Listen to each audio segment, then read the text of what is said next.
খলিফায়ে মুসলিমিন হযরত আলী কাররামাল্লাহু ওয়াজহাহু বসে রয়েছেন।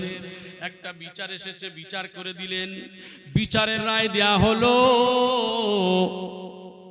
একজন ব্যক্তি বললেন, হুজুর, ইয়া খলিফায়ে মুসলিমিন আলী, এই বিচারটা ভুল হয়ে গেছে। এই বিচারটা এটা এই হলে ভালো হতো।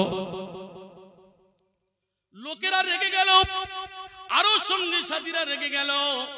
আলী বিচার করে দিয়েছে, খলিফায়ে মুসলিমিন চতুর্থ খলিফা আলী বিচার করে দিয়েছে, আর তুমি কেমন করে এই কথা বলো? রাগ হওয়ার কথা তো ঠিক কিনা কথা বলেন?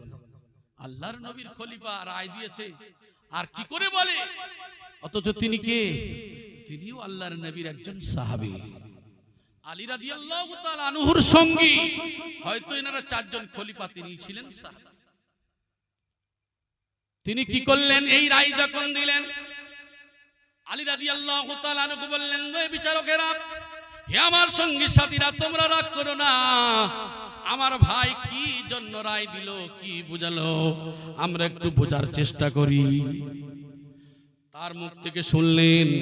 শোনার পরে কথাটা হযরতে আলীর মনোভূত হলো। সুবহানাল্লাহ বলেন।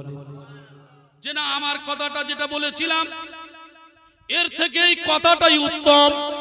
সেই কথার প্রাধান্য দিয়ে হযরতে আলী রাদিয়াল্লাহু তাআলা আনহু বললেন, আমার ভাই যে ডিসিশন দিয়েছে এই ডিসিশনটা সঠিক, এটা আমার রায়টা তার মধ্যে ভুল আছে।